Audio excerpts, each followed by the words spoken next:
Bueno, buenas tardes a todos. Vamos a dar inicio a este, que no es un conversatorio, más bien es una presentación de Ignacio en Madrid, que claramente pues tiene todo el background, habiendo presentado esta película y otras tantas en otros escenarios, ¿no?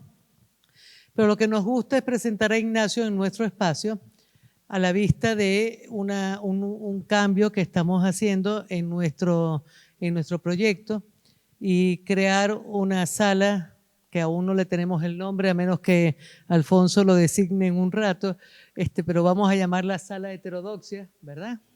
Que es nuestra sala de aquí abajo, en donde vamos a presentar de ahora en adelante una combinación, un mix entre el cine, el arte, la fotografía y nuevas expresiones que nos permitan pues dar un dinamismo a este espacio y que además nos permita también pues conocer cómo somos realmente. En esta película que claramente hay un sincretismo, el sincretismo latinoamericano y aquella cosa del realismo mágico, porque un poco es como nos ven y otra cosa es cómo realmente somos, ¿no? Entonces, bueno, creo que este espacio es un espacio ideal, o por lo menos el que yo puedo poner a la disposición, pues para que se nos conozca como realmente somos. Quiero hablar un poco de Ignacio. Esta película la hizo hace 14 años, cuando tenía tan solo 23 años, saquemos la cuenta. Es un joven aún. En aquel momento su visión era una. Esta película la vamos a presentar la semana que viene en el marco de la Mostra de Venecia, en el marco de nuestra presentación en la Bienal de Venecia, ya con una versión más contemporánea, una versión un poco más actualizada. Pero nos gustaba presentar esta original porque esto es lo que nos habla de los orígenes, ¿no? Y lo que nos habla de lo que cada uno de nosotros somos y debemos defender. Ignacio, además de esta gran película, pues ha desarrollado, hizo una segunda película en el 2008, que es El Inca, la única, perdón, 2015, perdón, El Inca, que es la única película venezolana que ha sido censurada, lo cual es un atributo, digo yo. Eso cambiará en el tiempo.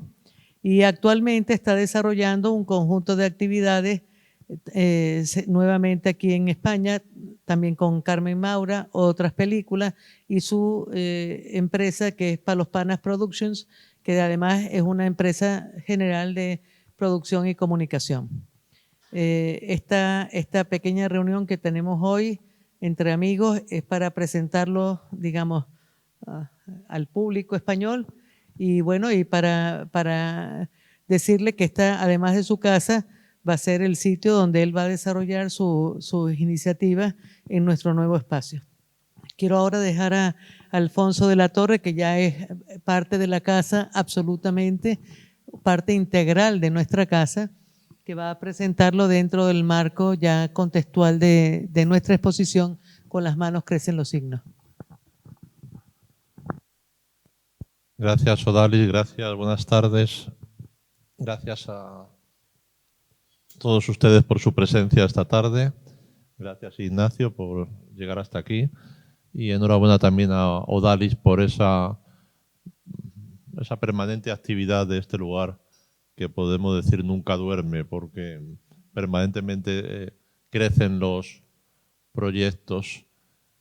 Es la segunda vez que veo La Virgen Negra. En fin, hice como una preview el otro día y he ido pensando en diversas cosas que creo que pueden servir para empezar esta conversación en la que Ignacio es protagonista. Lo primero, decir que forma parte de un ciclo que le hemos llamado Heterodoxias, que pretende, como ha contado Odalis, pues encontrar historias que han sido poco subrayadas, podemos decir.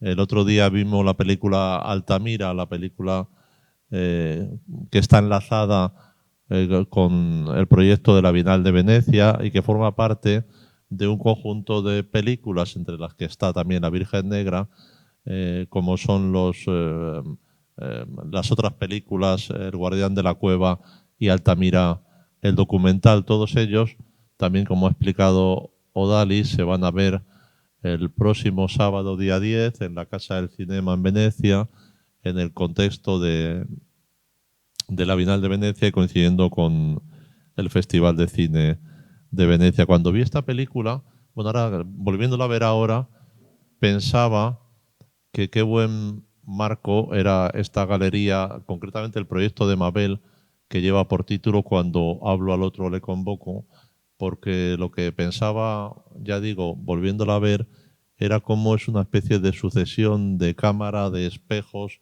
de historias, cómo las historias se multiplican sucesivamente en esta película. Son historias de personas, de amores, de cocina, de la escuela. He ido notando toda la cantidad de historias que se encuentran en esta película, que son, ya digo, diversas y funcionan de un modo sucesivo. Realmente cuando la primera vez que vi esta película estaba leyendo a Walter Benjamin y me diréis, bueno, ¿y este hombre por qué dice esto ahora? Bueno, pues primero había una cosa como de esa tristeza que destila la película cuando aparece Carmen Maura y habla de España. Hay ahí como un nexo triste con España, que es esa llegada de Carmen con los ataúdes de los 3 hijos muertos en la guerra.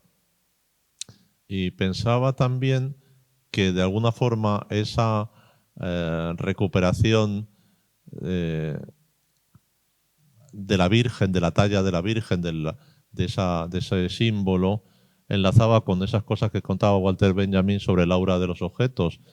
Eso tan bonito que decía, que los objetos tienen aura cuando, además de mirarlos, son capaces de mirarnos a nosotros.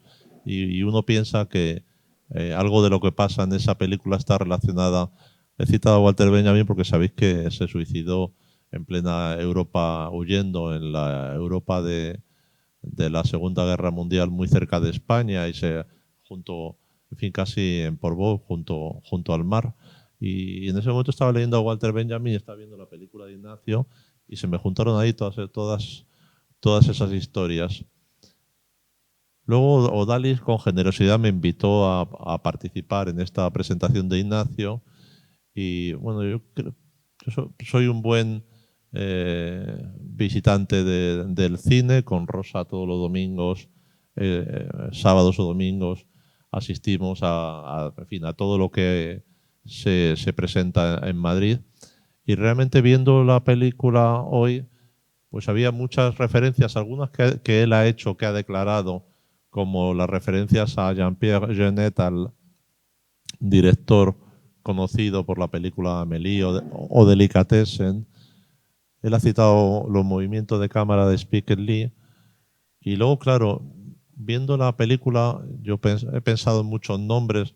Desde luego en Buñuel siempre pienso por algo que sucede en esta película que enlaza también con una cosa muy hermosa leída en Cavafis, que son esos extraños que van a llegar, que pueden llegar, que están llegando. En la película finalmente acaban llegando, pero hay como un momento de tensión en donde ya están no estando, como pareciendo no existir. Y eso pasa también, como sabéis, en las películas de Buñuel, ¿no? En esas películas en donde, como sucede también en la literatura latinoamericana, hay cosas que suceden de modo inexplicable y que componen la narración. He pensado mucho viendo esta película en Cortázar, por ejemplo, ciertas, no sé, pensé en un libro de relatos que se llama Octaedro, en donde la magia de la invención da sentido al relato más que el funcionamiento del mundo real. Quería decir una cosa sobre Carmen Maura, que igual Ignacio lo sabe o igual no lo sabe, que es que de alguna manera enlaza con el mundo de la galería. Hoy me ha alegrado mucho ver a muchos amigos y a muchas amigas. Está aquí Marie Claire Deque, viuda de Salvador Victoria. Y cuento todo esto porque Carmen Maura gestionó una galería que había en Madrid en los años 70 que se llamaba Da Vinci, que estaba en Conde de Siquena 8, no muy lejos de aquí, y en donde hubo, por cierto, una hermosa exposición de collage de Salvador Victoria, y en donde ella desarrolló una carrera brillante como gestora artística, que siempre que veo sus películas acabo acabo conectándola también con este mundo del arte en el que vivimos. Bueno, no les quiero, entre todas las referencias esas cinematográficas que he citado, me fascinan muchas de las que suceden aquí. Algunas, si él me lo permite, como en fin, están en ese mundo que hemos citado, Jean-Pierre Jeunet. También algunas las veo como almodovarianas, como ese momento de reencuentro amoroso en donde la protagonista está con los rulos, dispuesta a hacer el amor, cocinando, y esa escenografía que a veces sucede, especialmente con la presencia de Carmen Maura, que es esa escenografía, podemos decir, de tonos ácidos, casi fluorescentes en algunos momentos. Entre las imágenes más conmocionantes de esta película, de las que más me gustan, están esos momentos de la huida de la población ante la llegada de los asaltantes, que también en algún momento me recordaron unas imágenes de una película muy hermosa que vi hace muchos años, que es La Terra Trema, de Luchino Visconti, en donde permanentemente los pescadores están en las aguas bravas, creo que de Sicilia, y están con los barcos. Y me acuerdo un poco de esas escenas. Claro, y uno tiene que acordarse de Hitchcock también con los pájaros, cuando esos momentos de turbulencia, donde todo sucede. Bueno, pues darle las gracias por habernos permitido conocer esta bonita pieza, que seguiremos disfrutando de ella en lo que parece que es una nueva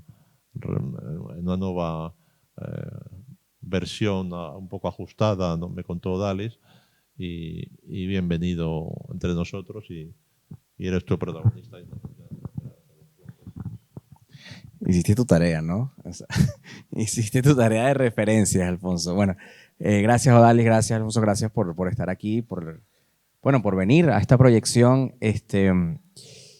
La verdad es que sí, ahorita te escuchaba y escuchaba todas las referencias que estás diciendo. Esta fue mi primera película, la hice hace muchos años, hace como 15 años. Tiene muchas historias en paralela esta película. Esta película fue la última película que se hizo en 35 milímetros en Venezuela. Fue una película que pude contar con Carmen Maura, pero también trabajé muy de cerca con Diego Rísquez, que es un director de cine. Fue un director de cine muy importante en Venezuela, también una persona muy vinculada al arte. Era el director de arte de esta película. De hecho, todas las escenografías y todas las hizo Diego. Y para mí además fue una conexión con Venezuela. Yo estudié en los Estados Unidos, me preparé en los Estados Unidos, y cuando llegué a Venezuela, este fue mi primer proyecto. Y tener, digamos, como jefe de todo el departamento de arte a Diego Rísquez, y tener como cabeza de todo este coral, con esta coral de actores, a Carmen Maura, fue un gustazo que me pude dar a los 23 años, ¿no? Divina ignorancia y parte de esa divina ignorancia que uno vive es que en tu primer proyecto quieres meter todo. En La Virgen Negra, cuando yo la vi, cuando conversamos Odalis y yo hace 3 meses y salió esta posibilidad de poder proyectarla en Venecia, yo la vi y tenía fácil 8 años que no la veía, o quizás más, y dije, ya va, esto hay que reeditarlo, recomponerlo. Al final hicimos una versión distinta de la película que ustedes vieron. Ahorita dura 60 minutos, o sea, le quitamos 30 minutos, quitamos el narrador, quitamos unos personajes, quitamos muchas cosas, ¿no? Cuando uno hace su primera película, volviendo al punto inicial, quieres meter todo. O sea, Jean-Pierre Jeunet es súper director francés, me encanta todo el trabajo que ha hecho, todo lo que ha hecho es Spike Lee y Spike Jonze con todos los dollies y todo eso. Llegaba el momento de trabajar, filmabas en 35 milímetros, pero corregías en digital, entonces ahí ves unos contrastes muy fuertes cuando son los flashbacks, unos blancos y negros muy pronunciados. O sea, querías usar todas las herramientas, un casting, bueno, había visto Ciudad de Dios, que he alumbrado con la película Ciudad de Dios, y me traje a Mateus Naxergaele, que es el brasileño que ustedes ven ahí, que es el especie de profesor divertidísimo. Entonces había visto a Angélica Aragón y me había encantado un personaje que había hecho en una película venezolana de México, me la traje. O sea, llegó ese momento donde querías meter todo en tu primera película. Hoy en día les puedo decir que mis proyectos se centran más en sacar que en meter. O sea, justamente busco historias mucho más pequeñas, mucho menos personajes, mucho menos verbalización, mucho menos referencias. O sea, ya es tratando de encauzar el mismo tono. Entonces, claro, veo la película, me trae muchos recuerdos por esos años. Por esos años, además, filmar en una Venezuela que no existe. Obviamente, en ese momento en Venezuela se filmaban una cantidad de películas al año impresionante. Nosotros, esa película tiene no sé cuántas locaciones. De hecho, ese pueblo no existe. Ese pueblo es una composición de diferentes costas en Venezuela. Además, filmamos en Caracas. Además, trabajamos con no sé cuántos extras. Hicimos la postproducción en Chile, revelamos en Canadá. O sea, un proyecto gigante. Después yo hice El Inca, que fue una película que fue a nivel de presupuesto un poco más corta, que fue bastante más ambiciosa a nivel de historia. Y el presupuesto fue prácticamente la mitad de lo que se hizo con La Virgen. Entonces, para La Virgen tengo excelentes recuerdos de lo que era mi vida en ese momento, pero sobre todo fue mi confirmación de que, bueno, lo que me gusta hacer es contar historias y tuve el privilegio de hacerlo con grandes aliados en ese proceso. No, pero eso es una maravilla porque estamos viendo un reflejo de una Venezuela que no existió en ese momento ni existe hoy. Está solamente en nuestro imaginario, ¿no? Pero que forma parte de aquello del realismo mágico latinoamericano que está presente en todas las manifestaciones del arte. Si nosotros nos vamos a la pintura o nos vamos a cualquier otra forma de expresión en Venezuela, en Latinoamérica, pero especialmente en Venezuela, Colombia, eso es lo que vemos, es una forma de ver la vida diferente, ¿no? Y una forma de presentarla. Y me encanta que hoy en día estemos presentando esto porque la nueva versión está más acotada, más depurada, más adaptada a tu forma de pensar hoy, pero también más en el contexto de donde la vamos a presentar, que es la Bienal. Cuéntanos tu sensación. Sí, o sea, obviamente la Virgen Negra es muy obvia. Es una película que tú la ves y se cuenta mucho solamente escuchándola. Es una película que tú la escuchas un poco. Hay un ejercicio que es la secuencia donde están las hermanas hablando, que es en la cocina, que de alguna forma esa es la secuencia de la película, porque habla un poco de toda esta cultura de la novela como tal, ¿no? De la radionovela en ese entonces, para hacerlo en contexto, pero la película habla y trabaja en ese lenguaje, ¿no? Entonces, eso está predominante. Además, tienes un narrador que te va contando muchas cosas y eso va muy de la mano de la radionovela, que siempre e incluso en muchos momentos se adelanta a la acción, porque es típico también de la radionovela. Porque en la radionovela también tiene que ser, los que hemos escuchado radionovela, te das cuenta que es muy repetitivo, porque la radio es repetitiva, forma parte de eso. Tienes que trabajar con el imaginario de otro, y para eso el imaginario de otro que no necesariamente está siempre 100% atento. La Virgen Negra trabaja en ese lenguaje. Entonces, para llevarlo a la Bienal, a esta exhibición que va a tener con la muestra, lo que hice fue una adaptación distinta. Vamos a trabajar de una forma un poquito más cinematográfica. No hay locutor. Digamos, el locutor prácticamente el narrador está en momentos puntuales. O sea, podemos decir que el 85% de la voz en off que ustedes vieron en esta versión no está en la nueva versión. Los personajes se reducen y el conflicto se centra en el personaje que interpreta Carmen Maura, que es la señora Isabel, y en Lurdita, que de alguna forma es la imagen viva de la Virgen Negra, ¿no? Y el conflicto se establece en los primeros minutos e incluso en el cierre de la película se centra en eso.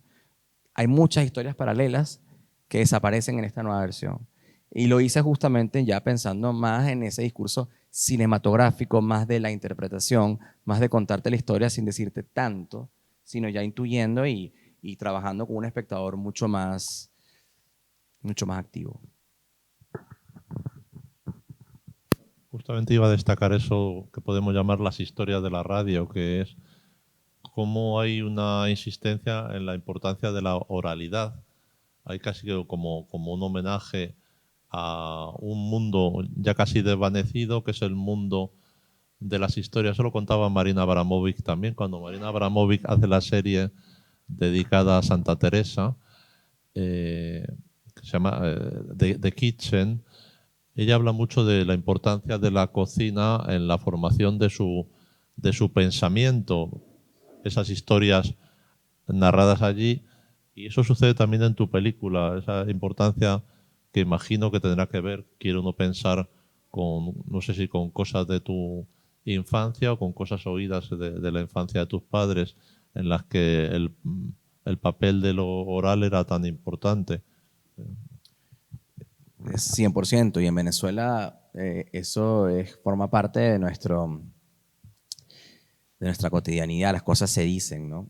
Entonces, ya con el tiempo y sobre todo ya respetando mucho más el lenguaje cinematográfico, entiendes a subir el volumen a unas cosas y a otras no, pero sí la verbalización de los sentimientos está siempre ahí presente. No se trabajó tanto ojo, no solamente en Venezuela, si estudiamos el cine argentino es mucho de eso. El cine argentino, la mayoría de sus historias se pueden contar en una obra de teatro también, ¿no? Está todo muy verbalizado. De repente ya el cine europeo es un poco más de trabajar con las otras herramientas que te da el mismo cine, ¿no? A través del arte, a través de los sonidos, a través de los detalles, que en Venezuela específicamente y en Argentina y en otros cines más latinoamericanos sí está muy verbalizado. Es muy importante qué es lo que dice y a veces no es tanto qué es lo que dices, sino cómo lo dices. Y yo creo que ahí está la importancia de nuestra comunicación, no solamente en el lenguaje cinematográfico, pero también en la radio, en la televisión. Y específicamente en el Caribe, el tema de cómo lo dices tiene un impacto mucho más fuerte que de repente la lógica que responde a tu verbalización, ¿no? Entonces cuando tú dices, bueno, nos ha pasado mucho incluso en discursos políticos, ¿no? Que tú lo escuchas y tú dices, bueno, no entiendo muy bien lo que me está diciendo, pero me gusta, me cae bien. Eso pasa mucho en Venezuela. Dice, pero lo que dijo no tiene sentido. No sé, pero me cayó bien. Eso tiene una fuerza en Venezuela gigante y en el Caribe, y que eso de repente en otras culturas pues choca mucho, ¿no? Bueno o malo, no lo sé. Eso nos habla de un metalenguaje, ¿no? Un lenguaje que nos comunicamos. Aquí estamos muchos venezolanos presentes y de alguna manera sabemos lo que quiere decir cada cosa en función de gestos, de palabras y tal, pero que bueno, viene a colación por aquello del conocimiento y de la identidad, ¿no? Ahora, tú estás adelantando otro grupo de proyectos en este momento, inclusive con Carmen Maura. Háblanos un poquito de tus proyectos actuales. Sí, bueno, ahorita estoy trabajando en historias más pequeñas, digamos, más centradas en personajes, desarrollar un poquito más el personaje y no trabajar tanto ya a nivel de coral de personajes, sino un protagonista, un conflicto específico y ahí aprovechar todas las herramientas que te da el cine para contar esa historia. Hay un proyecto que estamos trabajando con Carmen que se llama Un duelo normal, que es una historia muy, muy pequeña. La filmaríamos acá en Madrid y se trata sobre una persona que pierde a su pareja y cómo lidia con ese duelo. Pero es una comedia, porque lidia de una forma muy particular. Se llama Un duelo normal, es irónico, porque es una manera de llevar un duelo. O sea, al final tú empiezas a entender el comportamiento de esta persona por el duelo que está viviendo, ¿no? Están presentes, bueno, historias muy humanas, que es lo que realmente a mí me ha motivado siempre a escribir. Y bueno, nada, eso es más o menos lo que te puedo adelantar, que es lo que estoy trabajando ahorita. Estás también presentando en este momento la historia de Danubio, ¿no?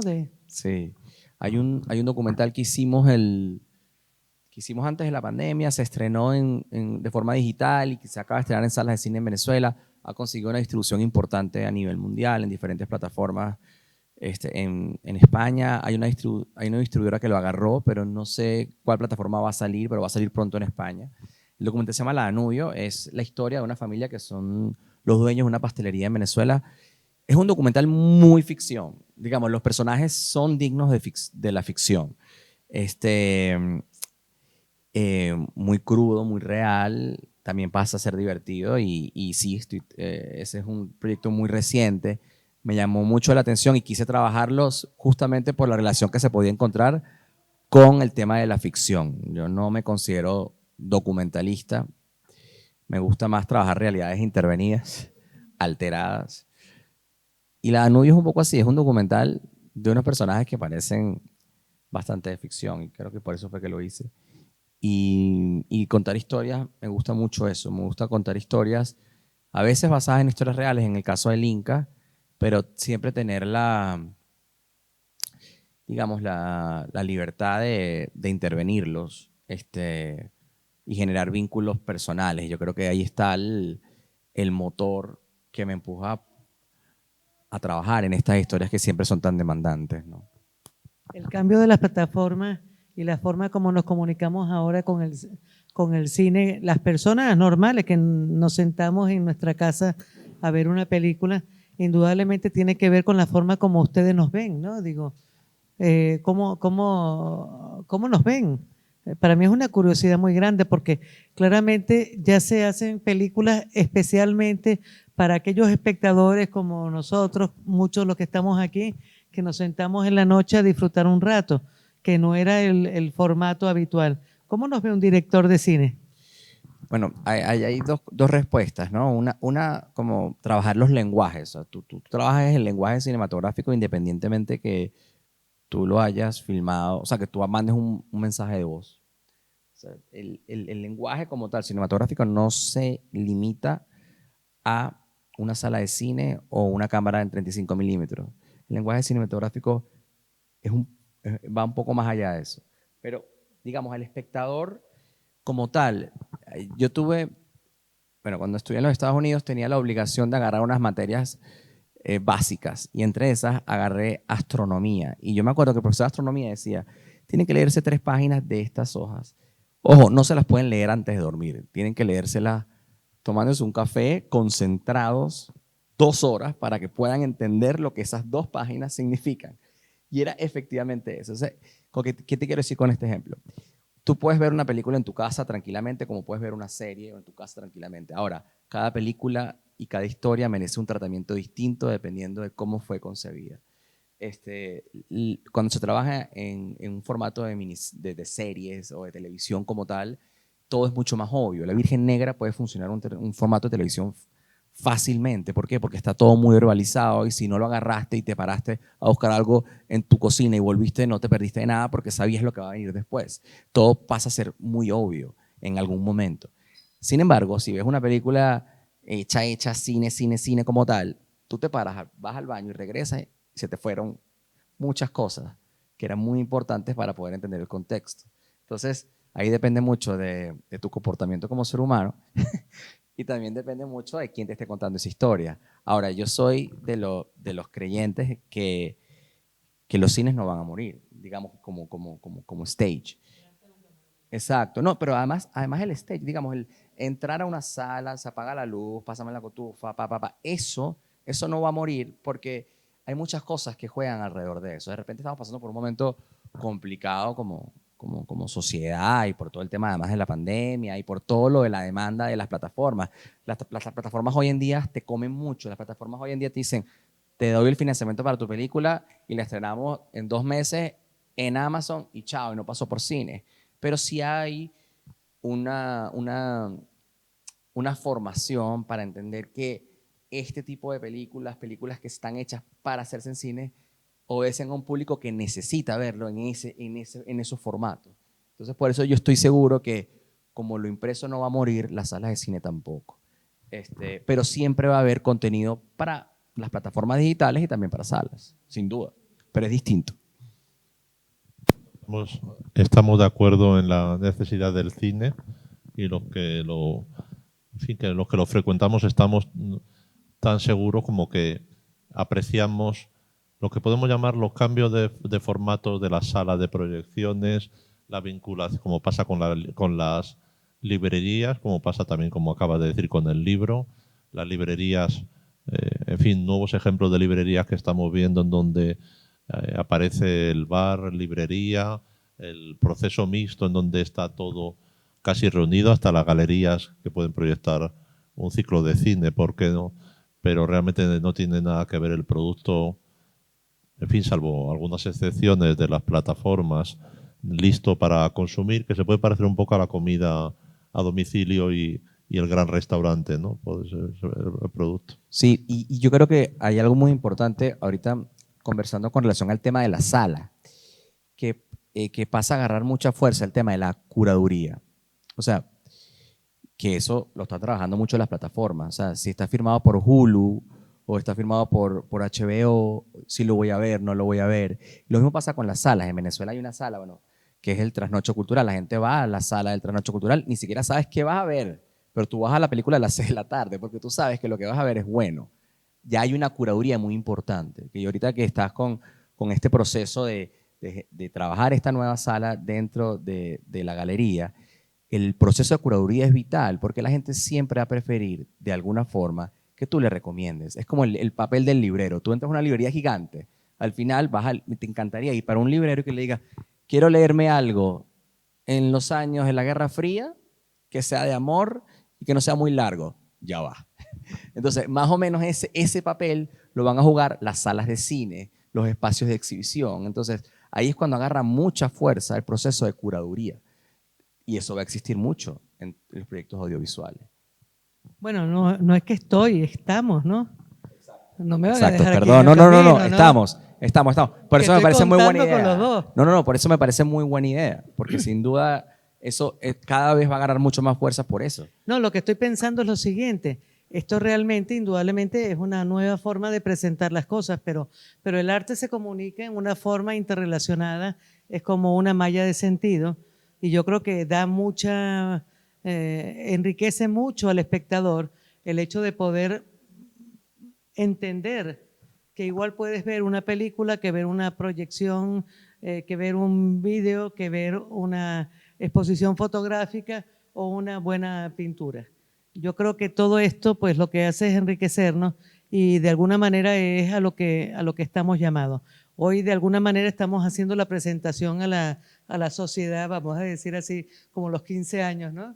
Cuando la joven tiene 15 años que se presenta a la sociedad de esta nueva idea, de este espacio que está pues llamado a ser la embajada, vamos a decir, cultural, con toda la pretensión que esto pueda suceder o pueda llevar, pero bueno, la embajada cultural de nuestra cultura latinoamericana, y en una forma de que se nos sea reconocido pues como somos realmente, no como nos imaginamos que somos, no como parecemos ser, sino como realmente somos. Creo que hay una diferencia grande que la percibimos quizás los que manejamos el discurso todos los días, pero que de alguna manera pues creo que es importante que esta comunicación en los dos sentidos pues sea totalmente franca, ¿no? Alfonso, te dejo concluir esta intervención y dar el derecho de palabra pues a los que quieran conversar abiertamente cualquier idea, ¿no? Yo no me sustraigo a hacerle una pregunta antes de concluir a Ignacio, que era entre las cosas más bonitas de la película, de las que más me gustan, es lo que podemos llamar la narración de la bueno, primero, cuando estabas contando lo de Carmen Mora, lo de Un duelo normal, me estaba acordándome de esa historia que circula en tu película, que es la historia de la señora moribunda, que protagoniza como una línea, como un hilo invisible de toda la película. Ahí volvemos un poco a tener que citar a Buñuel porque está mencionada con amor, a veces con un modo grotesco, ¿no? Esos momentos en que los niños escuchan la radio con la anciana moribunda, ¿no? Luego acaba dándole sepultura, que eso también es como muy bonito, como la historia, esa microhistoria ha circulado y ha concluido. Y esto me sirve para enlazar con otra cosa que sucede en la película, que es lo bien tratada que está la personalidad de los niños. el acercamiento a la infancia, qué bien lo haces. Uno se ha acordado, en fin, pensando en cine de François Truffaut, de todas esas películas en las que, como nadie, Truffaut ha sabido definir ciertas cosas de la infancia. Y eso te quería preguntar, ese acercamiento como tan fino, vamos a decirlo así, a la infancia, si es una cosa, en fin, como muy estudiada o nace de la observación o de... Sí, sin duda, a ver, la Virgen Negra como tal, yo crecí y me formé en un colegio religioso, entonces las referencias de estos niños que hablan como personas grandes está presente en todo este proceso. En ese tema, yo me acuerdo de niño a escuchar de un primito mío diciendo, no entiendo por qué el niño Jesús no cumple años, ¿sabes? Entonces, cosas así entonces, claro, tenemos la religión tan presente y la metes en la cabeza de un niño que tiene tantas dudas. Ahorita León en el avión nos preguntó qué pasa cuando la gente se muere, ¿sabes? Entonces, tú mezclas eso en el ambiente religioso de uno de estos niños grandes que sí, la abuela se está muriendo ahí, ellos hablan como personas normales, entonces eso es tan normal, o sea, el lidiar con la muerte, en de repente esa relación con los profesores, con esa informalidad, este, que puede parecer muy rara, pero es muy natural en nuestro contexto. Entonces, se mezclan conceptos tan importantes de una forma tan genuina que a mí me marcó y me ha marcado siempre en mi formación como persona, más allá de obviamente de mi trabajo ya artístico, ¿no? Palabra al público, quería decirle a Ignacio una cosa, que es que en España hemos tenido a un constructor de reinas negras, de vírgenes negras, reinas negras, que fue Martín Chirino. El comienzo del trabajo escultórico de Martín Chirino es fabricando unas vírgenes. Martín Chirino nace en Las Palmas de Gran Canaria y su padre trabajaba en los astilleros que se llamaban Blandy Brothers. Eso les obligaba a frecuentes viajes a Senegal y Martín Chirino se empapa del mundo negro, vamos a decirlo así, de sus esculturas, de su simbología, etcétera, etcétera. Y lo que eran unas vírgenes de una iconografía tradicional se convierten en unas vírgenes abstractas que serán las reinas negras. Manolo Padorno hace un poema que lo recogí esta mañana pensando en esa Virgen Negra y es como un homenaje a tu película. El poema es del año 55, es muy corto y me parecía que encajaba con esta Virgen Negra. Le leo el poema, que es muy corto, y les paso la palabra. Está en el poemario Oí crecer a las palomas. La reina negra ha traído la primavera en su corona de eclipses, y sus manos tienen el canto de la sed, y sus ojos de nubes pesadísimas entreabren la vida por las 1000 pantorrillas que danzan. Es abismo tu pecho donde el grueso labio de la sombra va tallando amuletos. Manolo Padorno, 1955.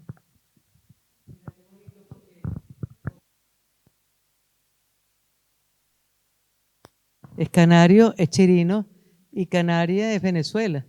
Aquí está todo sincronizado y la Virgen de Canarias es la Virgen de la Candelaria, que es una Virgen negra. Ignacio, ha sido un placer tenerte por acá y queremos dejar la palabra al público para que haga sus preguntas, cualquier tipo de pregunta del pasado, presente y futuro de este joven gran director venezolano.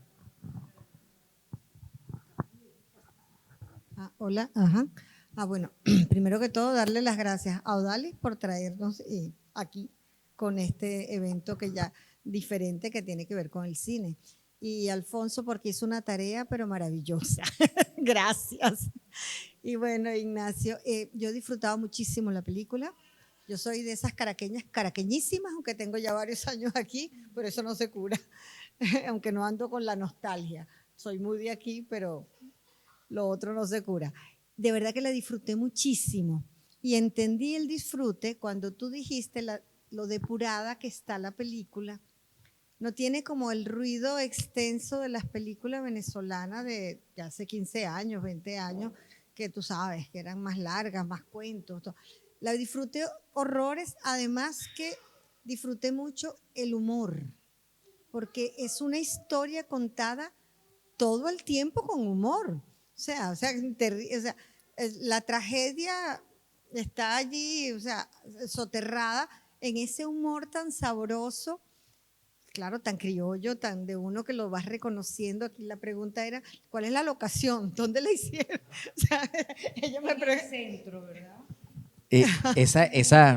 Esa pregunta siempre me la hacían. Además me la hacían en Venezuela y fuera de Venezuela. Claro. Mucha gente cuando la exhibíamos afuera me decían, esta película se estrenó por primera vez en el 2008 en la Mostra de Sao Paulo, en el Festival de Cine de Sao Paulo. Esa locación no existe.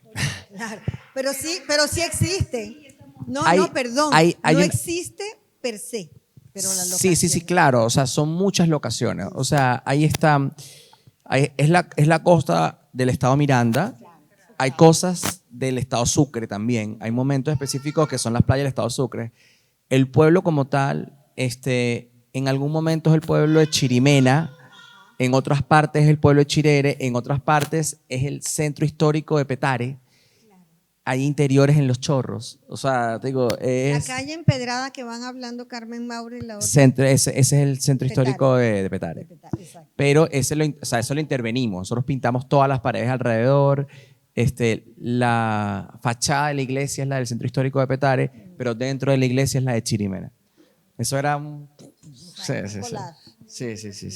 Pero no. Ah, bueno, todas las escenas de montaña, cuando van bajando, todo eso es Macaracuay.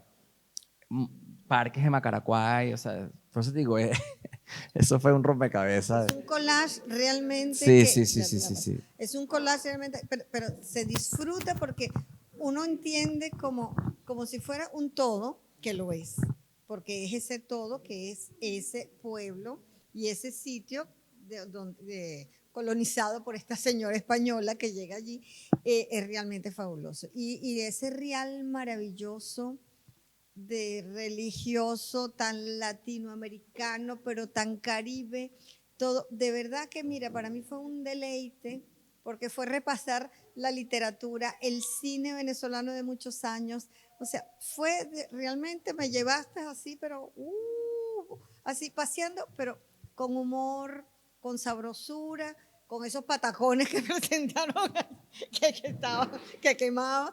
De verdad que los detalles, es que te felicito, porque de verdad qué bien lograda, qué buena, de verdad. Gracias, muchas gracias, qué bueno.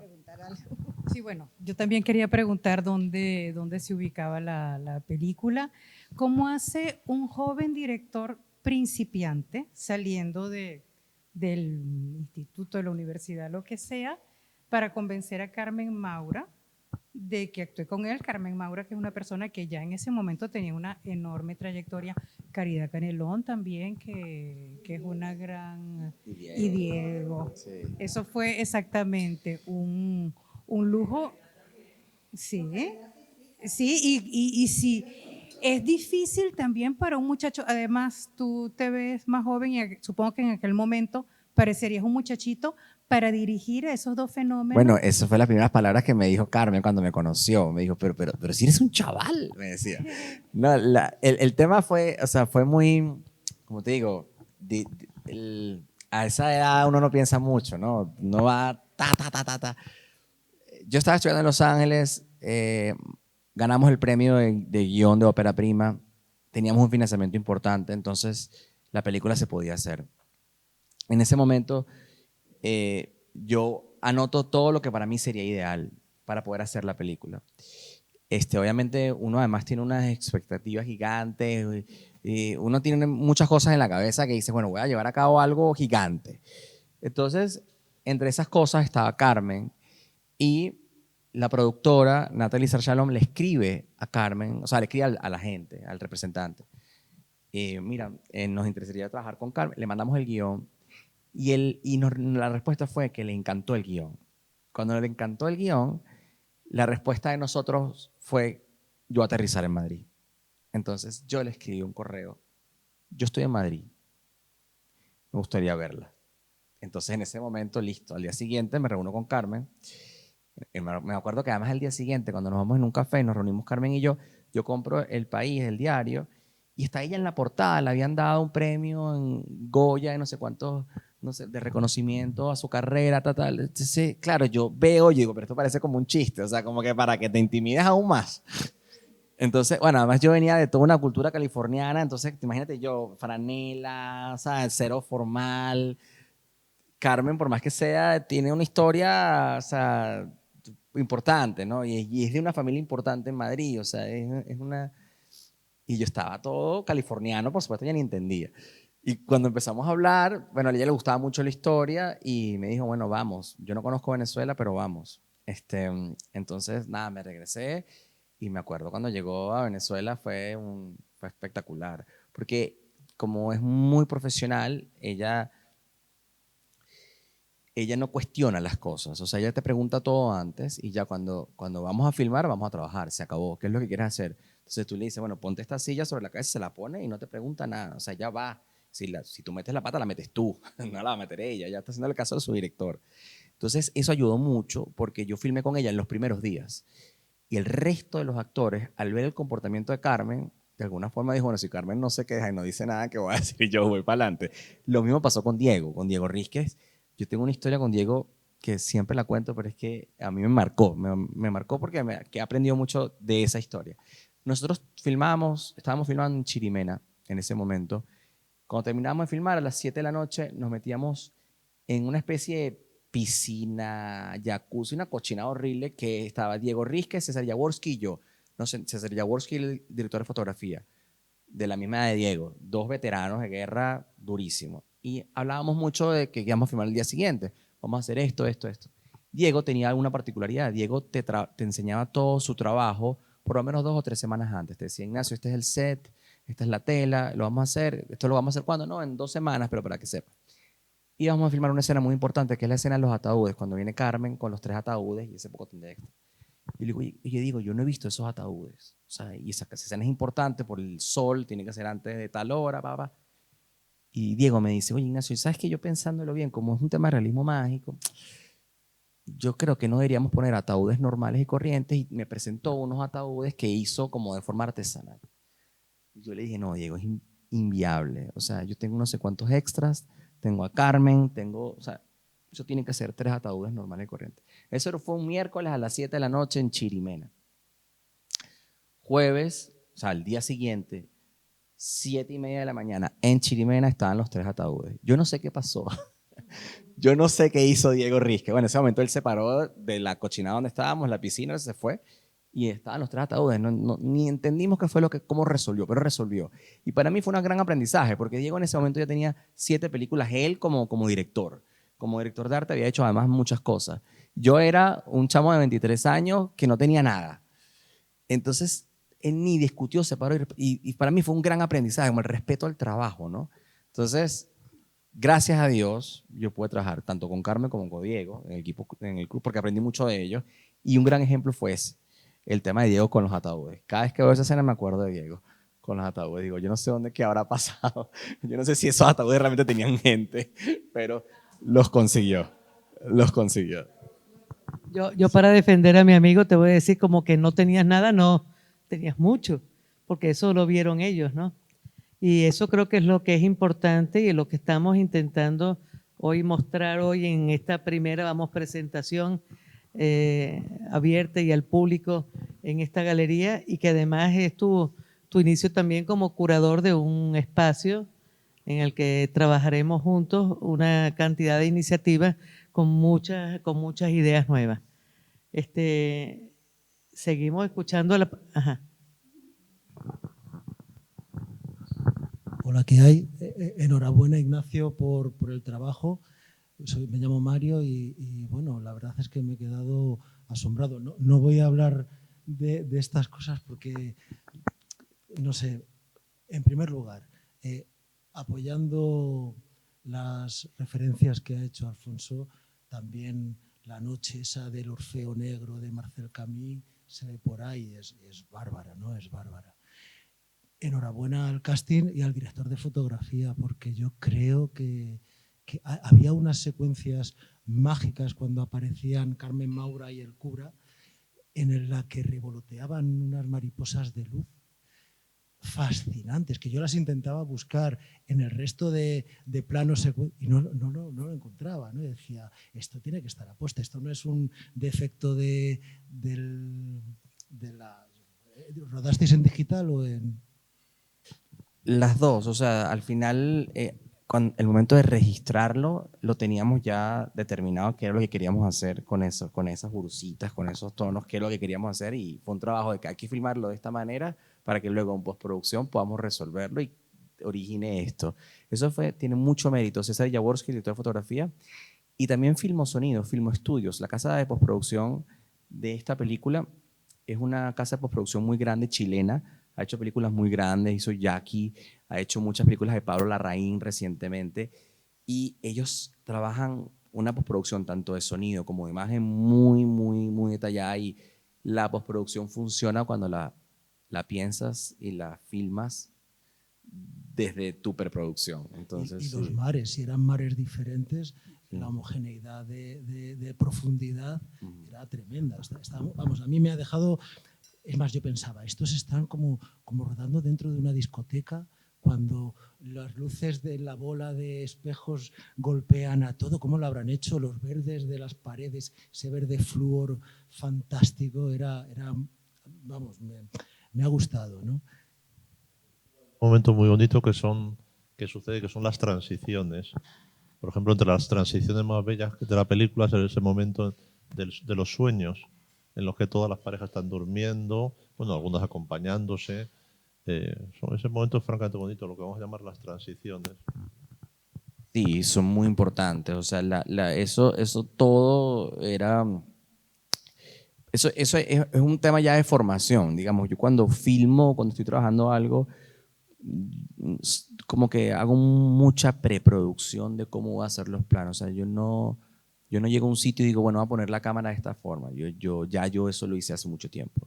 O sea, yo trabajo todo lo que son las puestas en escena muchísimo antes, y trabajo las transiciones mucho antes de incluso empezar a filmar, porque para mí son muy importantes. El tema del ritmo de una película pasa por el tema de las transiciones, y eso es vital. Y más en una película como esta, que tienes el reto de identificar, esta es la vieja que se muere al final o que resucita, esta es la muda. Tienes tantos personajes en tan poco tiempo, entonces tienes que ser como muy neurálgico. ¿Dónde vas a meter el plano y cómo va a entrar el personaje? Y ahí las transiciones me ayudan mucho. Esa escena específicamente, la que habla Alfonso de todos durmiendo, era para mí muy importante marcarte que termina un primer acto, termina una primera introducción, voy a entrar ahorita a profundidad. Por eso es que la hago en ese momento y le doy un respiro a la audiencia. Ahí lo estoy marcando a propósito. Y el tema de la intervención de la realidad en la postproducción y en eso era clave para tratar el tema del realismo mágico. O sea, yo estoy tratando una historia que bueno, una virgenera que consigue todos los deseos. Bueno, vamos a empujar eso. En tu vida vas a ver un pueblo en la costa con esa decoración que tiene Manita en su casa, con esos rojos y esos azules. Pero eso es parte de la historia. O sea, eso era decir, bueno, pero que se sienta en el minuto cero, que vamos a intervenir desde el minuto cero. Entonces, hay un trabajo también de vestuario muy delicado. Porque cuando tú empujas la imagen tan dura, el vestuario, ¿sabes?, te brinca. Entonces hay un trabajo de composición, sobre todo en estas escenas de la iglesia, donde tienes tantos personajes. Eso era matemático, era tantos banquitos, tantas personas, estos colores los bajamos aquí, o sea, todo eso. O sea, si hay algo que tiene esta película, bueno, y mis trabajos en general, es que de improvisación poco. Quería seguir también ahora un viaje al hiperespacio, porque esto es del 2007, me has dicho, ¿no? 2008. Y hablando del título de La Virgen Negra, yo creo que cuando nos enfrentamos como espectadores a lo que está ocurriendo, lo que ha ocurrido desde el 2007 hasta ahora en el mundo audiovisual, pues tenemos que hablar de la liturgia. Es decir, cuál es la serie de ritos, enlazando con lo que decías, Odalis, ahora con las series, cómo nos enfrentamos, qué liturgia tenemos cuando nos enfrentamos ante un producto audiovisual como este, que yo creo que desborda. El guión desborda personajes para hacer una serie, pero que no sé cómo explicarlo, que la liturgia, o sea, tú has hablado del lenguaje cinematográfico de una forma técnica y efectiva, y cuando oigo hablar a directores sobre todo de esto, siempre como que se escudan no que se escudan, he sido malo hablando así, pero que se apoyan en el tema del lenguaje, y cuando hay otra cosa por detrás, que son los que nos encontramos con el producto, que es el rito, la liturgia de sentarnos, que ha cambiado del 2007 hasta ahora, pero no solo ha cambiado, es que en el 2019 no se podían ir a las salas de cine y se consumía las series en casa. Ahora se consumen en el metro, en el tren, según vas al trabajo. Es decir, a lo mejor, Odalis, yo es solo cuando hablas de este espacio nuevo, sé que es difícil y es como muy ampuloso hablar de crear liturgias, no crear lenguajes, ¿no? Es decir, porque lo hablábamos el otro día viene la semana de las galerías, vamos a ver arte en la semana de las galerías. Se banaliza todo, se banaliza contemplar, se banaliza ir a las galerías, cuando en el fondo a lo mejor hay que volver, o no, ¿eh? O sea, a ver, yo creo que como espectadores de series masivas nos tratan como idiotas realmente, es decir, creen que somos públicos. No, hay gente que tiene su rito de ver su serie, pero no en la cama, sino yendo a su trabajo en situaciones difíciles. Gente que trabaja de mozo de almacén y entre cargar baterías de coches almuerza viendo lo que le apetece en ese momento. Y es su liturgia de contemplación audiovisual, ¿no? Entonces, espacios de... ¿Sabes? Vamos muy acelerados también. Es que es como una sobredosis de información del hecho estético, ¿no? Pero que eso no quiere decir que con eso estés disfrutándolo. Estás saboteando tu propia mente. Es como cuando vas a un museo y te sientes en la obligación de ver todas y cada una de las piezas del museo. Eso es una tortura. Entonces yo creo que esto es lo que nos puede permitir, y que al espectador lo que le permite también es cuanto más ves, más sabes, más quieres y más sabes discernirlo, ¿no?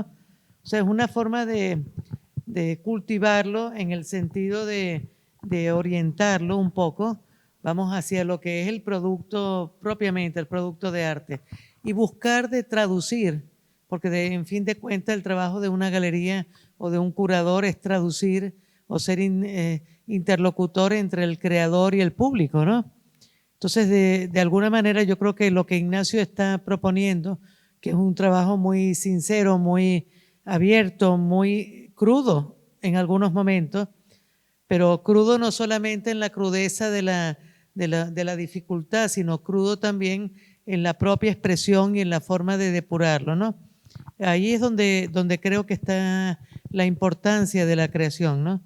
Tanto en el trabajo de Ignacio como en el de tantos creadores, pues que siempre nos acompañan, ¿no? Solo una cosa. Bueno, me he dedicado en ocasiones a la administración y a la gestión de la administración, y he tenido que plantear la posibilidad de instaurar premios.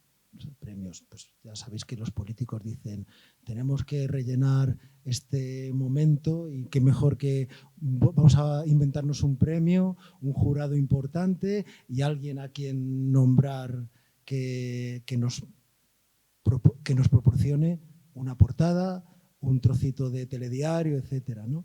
Entonces, yo me he encontrado también con gente seria y me decía: las dos únicas condiciones fundamentales para que un premio o un proyecto sea de calado es, la primera, que se mantenga en el tiempo. Galerías en Madrid que se mantengan en el tiempo. La segunda, busca un jurado, un curador, un tal, y manténlo. No tiene por qué ser especialmente, pero manténlo y manténlo. Y nada, Entonces, Yo para complementar lo que tú dices y desde mi experiencia como promotora de arte, yo creo que esto es un trabajo sostenido en el tiempo indudablemente, pero que tiene que ir con un concepto y con una sinceridad y con un saber hacer y con una permanente enseñanza y aprendizaje.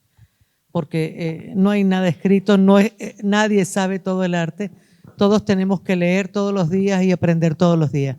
Y pensar que lo sabemos todo es lo más banal que existe. Entonces yo creo que, bueno, el trabajo sincero todos los días y levantarte pensando, hoy salió un triunfador a la calle, vamos a darle.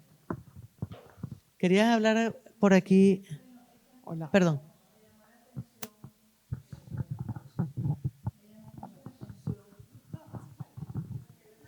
No, sí, para que quede grabado.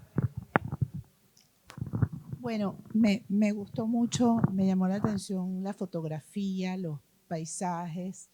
Me gusta que muestras uno de los tantos aspectos, porque, a ver, todos los que estamos aquí venezolanos sabemos que ese es uno de los tantos aspectos de nuestra cultura, pero que hay otros mucho más ricos también, ¿no? Que se unen, pues que no están divorciados de eso.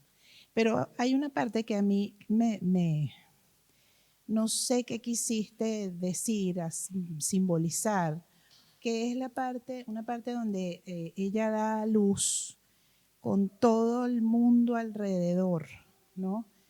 Eso yo lo sentí como muy primitivo y te confieso que me chocó. Yo dije, bueno, pero entonces, no sé qué simbología, a dónde quieres llevar al espectador en eso, porque probablemente sea algo loable, pero a mí eso no me quedó claro, no me quedó. Quisiera que me respondieras eso. Gracias. Tú sabes que, bueno, la verdad, para responderte acertadamente a esa secuencia específicamente, tendría que ir atrás, o sea, tendría que pensar muy bien cuál fue la motivación, pero sí recuerdo que era un tema de ritmo y de transiciones. Ahí la historia no era que ella estaba dando a luz, sino el rechazo de la negrita con Franklin. Entonces, para yo poder justificar que en ese momento, o sea, no, en pocos planos, o sea, aquí hay un trabajo a ver, si yo voy a enseñarte algo específicamente, un plano, tengo que contarte algo y no repetirme. Y en este momento donde iba rápido con el tema de la realización de los deseos, dije, bueno, a ver, tengo que ir para atrás porque estoy seguro que había otras justificaciones, pero esta sí me acuerdo, tengo que contar el tema de Franklin y de la negrita, que hay un rechazo ahí claro, en qué contexto lo cuento, que no pierda mucho tiempo y además cuento otra historia. Entonces, de una vez cuento ahorita, pero el hecho de que esté la negrita y Churio solo en el parto de Barbarita es muy raro. Entonces, déjame meterlo dentro de la coral. O sea, aquí fue una necesidad 100% de ritmo y de transición, más allá de hacerlo real a lo que sería un parto. O sea, ahí sí obedece simplemente a una necesidad de estructura narrativa y de ritmo y de transición. Disculpa. A mí me parecía también que, o yo lo he interpretado así, perdona que intervengan tus intenciones, pero lo he interpretado como, Lo bonito del cine, ojo. lo he interpretado como el milagro, como uno de los milagros de la Virgen Negra, que además tiene como una clara referencia cristiana en fin, al nacimiento, y hay como un aire de pesebre ahí en lo que pasa, que son todos esos personajes alrededor viendo con naturalidad el nacimiento, y de alguna manera eso es como el anuncio de sucesivos milagros que suceden, ¿no?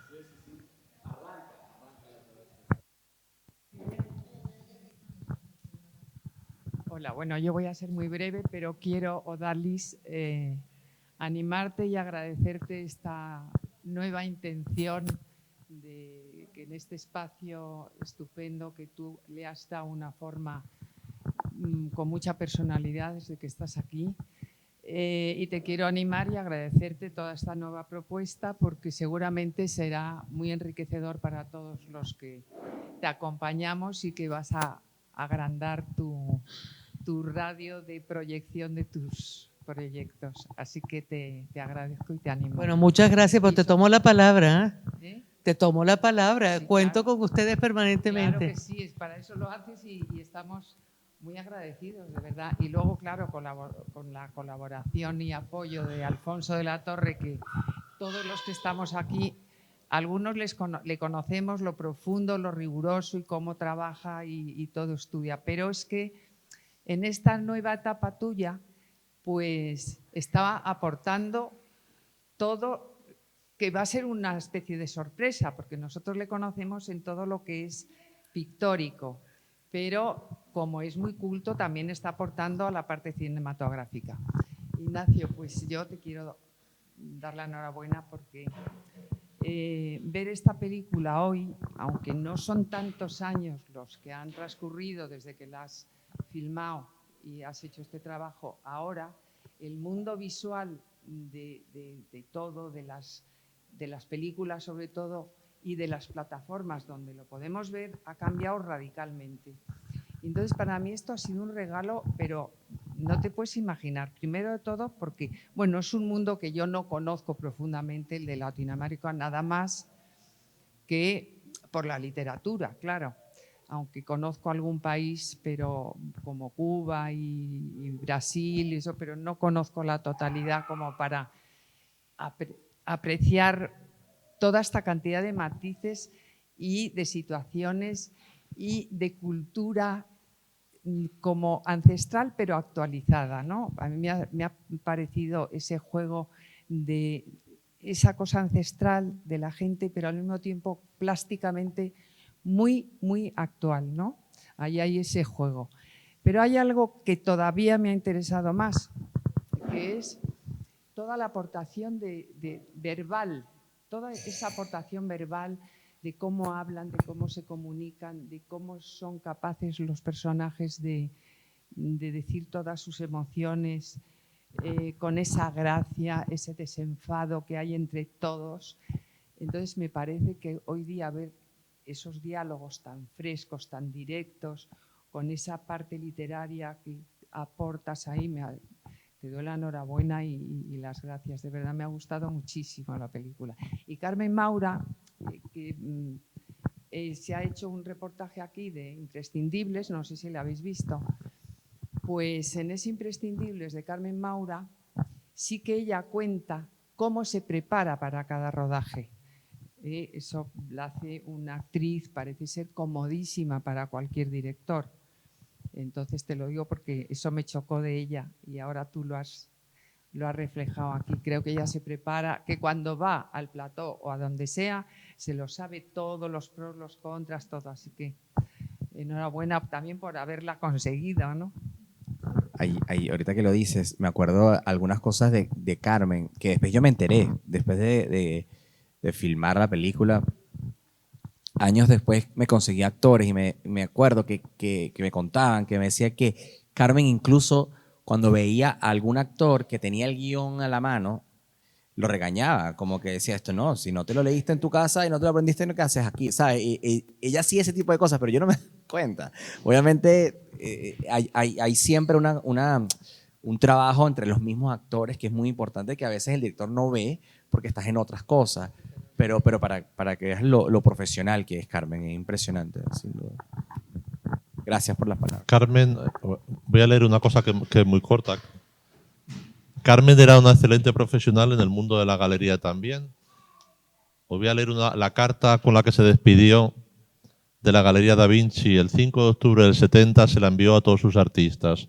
Distinguido amigo, durante los últimos años ha recibido usted noticias de nuestra galería y por ello ha podido seguir de cerca nuestra actividad en el mundo de la pintura.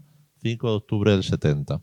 Han sido unos años de trabajo constante en un intento de superación artística, buscando siempre un clima de amistad y colaboración. Como directora de la galería, me ha exigido una dedicación absoluta, ya que lo he considerado un trabajo totalmente personal y he procurado siempre intervenir en todas sus facetas de una manera directa.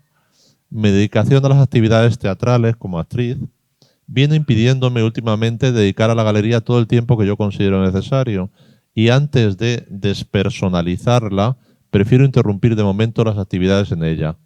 Lo hago con pesar, ya que me supone un gran esfuerzo, pero quiero que en todos quede el mejor recuerdo de Da Vinci y me veo obligada a despedirme, aunque desearía poder seguir contándole entre mis amigos, sobre todo porque espero, cuando leo esta carta, me imagino, no la entono como Carmen Maura, pero me imagino su voz un poco en off. Sobre todo porque espero seguir trabajando en el mundo de la pintura, ya que la promoción del arte continuará siendo labor importante para mí. Gracias por todo en lo que haya colaborado con nosotros y sin más queda a su disposición enviándole mi más cordial saludo, Carmen García Maura, directora de la galería. Y pone una nota, esta es una carta que dirige a Gregorio Prieto. Pone una nota a mano. ¿Se entiende lo que quiero decir? Gracias de verdad por todo. Espero que sigamos siendo amigos. Un abrazo. Y lo firma con su nombre, que ya no lo firma así, que es con Carmen García. Sí, sí. No. Vamos a tener que mandarle a Carmen este vídeo porque creo que ella vuelve a verse dentro de una galería de arte con otro escenario y en un en otro plano diferente al que ella estuvo, ¿no? Ajá, tienes otra. Y sabes que Maxi, silencio. Con eso que dices de los diálogos, Carmen me decía justamente, cuando nos reunimos la primera vez, me decía, yo no sé si eres buen director porque nunca has dirigido nada, era mi primera película esta, pero guionista eres, porque los diálogos me encantan. Entonces, eso que lo mencionas fue una de las cosas que ella... Está muy bueno. Se escucha. Yo quería regresar un poco a los intríngulis de la película en el área del casting con los niños, porque la que es la negrita se robó el show, ¿no? Es extraordinaria. ¿Cómo conseguiste ese grupo de niños? Porque los otros dos niñitos también tienen una... Sí, bueno, el trabajo de casting fue duro. Ahí tardamos por lo menos, yo te diría que 6 meses consiguiendo a cada personaje. O sea, nos apoyamos mucho, utilizamos las instalaciones de ese entonces el Ateneo de Caracas. Hicimos convocatoria con los grupos de teatro que en ese momento hacían vida en el Ateneo de Caracas. Y hoy en día, Cintia Cabrera, la que hace de mudita, la que hace de muda, Blanquita, ella vive aquí en España, vive en Barcelona, es directora, hace trabajos importantes a nivel de comerciales y publicidad. De hecho, no sé, quizás me dijo, quizás llego a Madrid y voy para allá para ver la película, y nosotros la representamos en Caracas. O sea, ella hace cosas a nivel de comerciales y se fue por esa vía de comerciales. De las otras personas no tengo ni idea, de los otros chamos ya serán grandes, pero no sé. Pero fue un trabajo minucioso. Ahí trabajamos con 2 directores de casting. O sea, en una primera etapa con un director de teatro y luego con ya un director de casting de cine. Pero fue arduo. Sí.